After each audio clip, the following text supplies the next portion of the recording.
to seeing you guys every week again. How's everyone? Doing all right. It's a lot of stuff going on down our end, trying to get ready for the weekend, and worried about the weather a little bit. Hopefully, everybody in Texas and Louisiana, mostly down that way, is raining, and hopefully all those folk are doing good and everybody's safe and that kind of stuff. We'll be down there this coming Friday for the weekend. We fly to Columbia sometime Friday afternoon. And I'm used to having a day between a long trip that way, but we'll fly out on Friday afternoon and get down there Friday, and be down for a game this coming Sunday,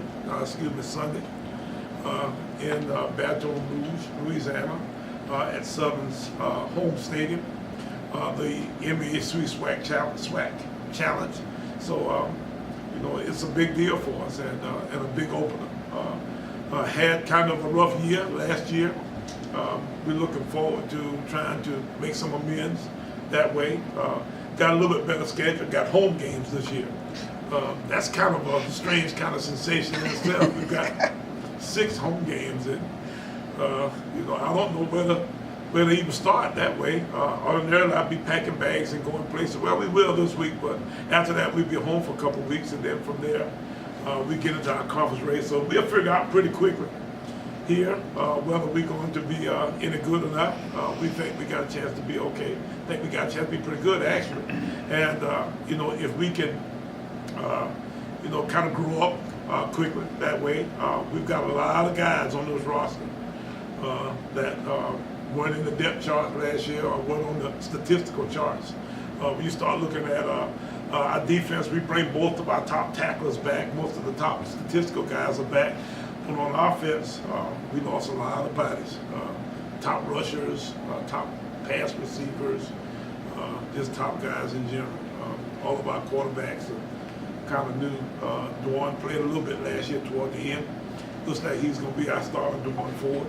And then, running back wise, we down pretty deep into the pool a little bit. We don't have some of the guys, Bishop Ford, Dondre Brown, all those guys are gone. And LeBron Morris, who we had intended on starting for us, has had a little bit of a injury to his knee and was in the hospital for a couple of days. He's out now.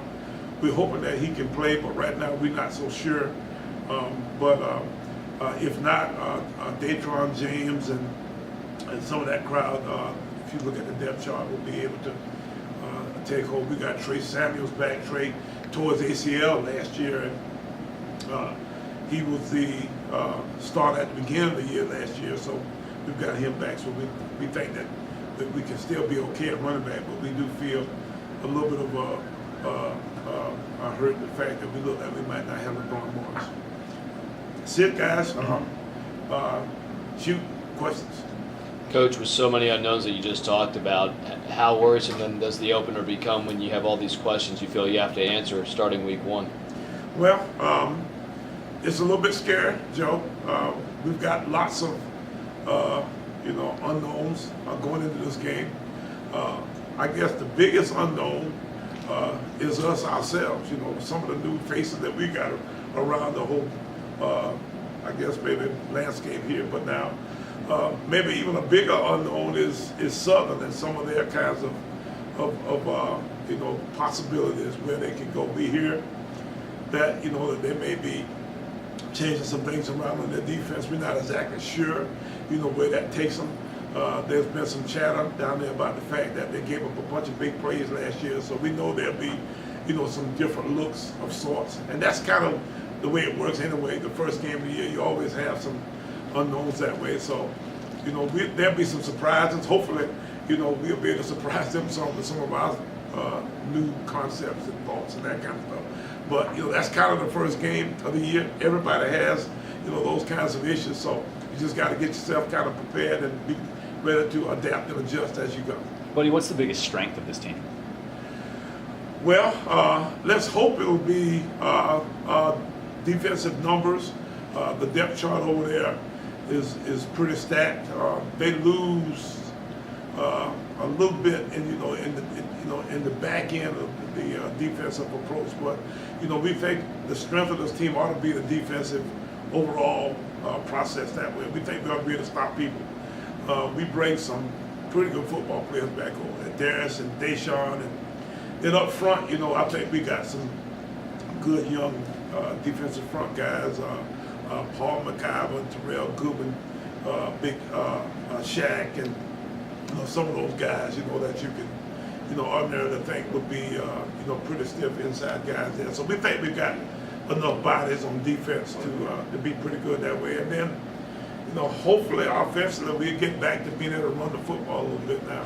We hadn't been as good. We hadn't had 1,000-yard rush in some time now. So that's, that'd be a big goal for us this year to, maybe get into the running game in a way again where we can get some big numbers in the run game. But right now, most of the strength of this team seems to be on defense. Coach, talking about the offense, Coach Mangum goes to coach now with the D2 position. Mm-hmm. Offensively, should we expect anything different? Maybe different wrinkles in there? How's the offense? We'll be a little bit different. Danny Lewis, who's been with us now for some time, is running our offense, and Danny's really a detailed guy. That I'm excited about having. Run our offense for us. I've been trying to get him to do it for a couple of years now. He's been kind of hiding out on us. He's got to the point now where, we didn't have very many choices. And, I think now that he's doing it, I think he's excited about, the possibilities of what could be. Danny will try to create, I think, a little bit better hard-nosed running style for us. We like to be able to maybe get the ball a little more downhill and then maybe add a little bit of an option phase into our overall approach that way. But besides that, it'll be kind of what we've done in the past. We won't go far from the base of where we were.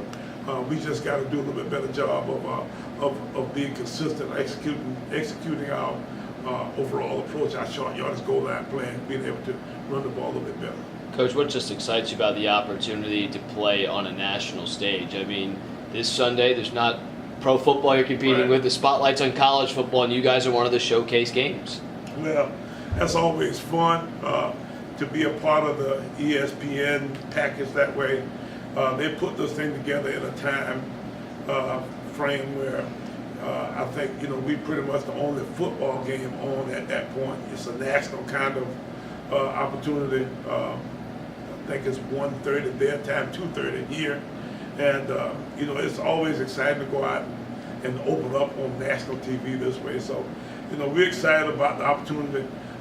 The challenge game that ESPN puts together is a big-time kind of affair. They do all kinds of neat, bowl-style kinds of things for the teams. They have some, they have a gift suite.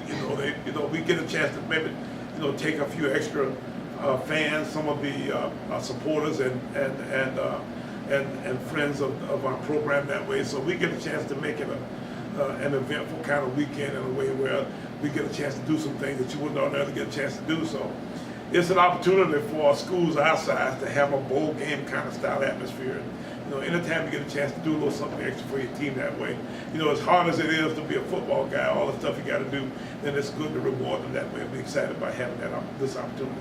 Coach, with the game being on Sunday, how beneficial is it to have the extra day of preparation? Well, this time of year, it's not quite as big as it is, in other parts of the year. The fact that, that we've been practicing now for a pretty good while. It's a little bit different kind of scenario this year, though, because this is the first year that the NCAA has totally disallowed 2 days. So we don't have quite as many practices as we did. We could have reported back in July someplace and got maybe the 29 days in. But you here long enough, you don't want to be but so long in the preseason anyway. So, it's more fun now to just go ahead and get started. We have some teams that played last weekend, and we were excited about watching them play. So, it's a time of the year now where, let's hurry up and get it done. So I don't know if an extra day actually helps as much as it would at another time of the season. Coach, being able to have the MEAC, the SWAC, being able to have a game on prime time on Sunday when no one else is playing before the NFL gets going, how big is that for both your conferences? Because obviously, financially, I know both conferences are kind of take some hurt in the last couple of years, but how big is it for that exposure? Well, I think it's big. Anytime you get the exposure of being able to play you know, in a time frame where, you know, you're the only show in town. You know, I think it makes it a bigger deal that way. We've gotten opportunities in the past to, you know, to play in similar kinds of situations, and you know, I think we get good feedback from, you know, from those kinds of affairs. So, you know, we like to, you know, try to be on TV in a way where, you know, everybody gets a chance to see it. So you know, you'll hear from folk that you wouldn't ordinarily hear from because, you know, they just got to see it because there's nothing else to see. I think this is a great opportunity, and hopefully we go out and play good. The best part about it is you get a chance to play in front of everybody. The best part about it is if you go out and play really good. If you go out and play good and make a good impression that way with all of the folks, then I think that really makes it a win-win kind of deal. You mentioned about developing the offensive line here in the preseason. Mm-hmm. How important has that been, and what have you seen the last few weeks that's really impressed you? I think Coach Jeff Fielder, who's now working on the offensive line, has done a nice job of developing some guys there that I didn't necessarily think had a chance to be able to help us much this early in their career. So we've got a couple young guys, you know, that seem to be coming along right nicely. Some redshirt freshman guys like Jalen Page and Pat McNeil. Both those guys were on our team last year but didn't play very much. And you know, both those guys are playing, and you know, I think the fact that we've gotten maybe close to a 2-deep depth chart in the offensive front right now is pretty good. So I'm excited about the offensive front now. When at one point during the preseason, I was almost afraid of the fact that, you know, we wouldn't have enough to make a whole group. Even with all these concerns offensively, I mean, this is still a year where you're expecting the offense to take a step forward. Last couple of seasons, this team probably could have fared much better had the offense been a little bit more efficient at times. So what are you seeing from this group, despite all the unknowns, that maybe gives you confidence that they can match the level of defense has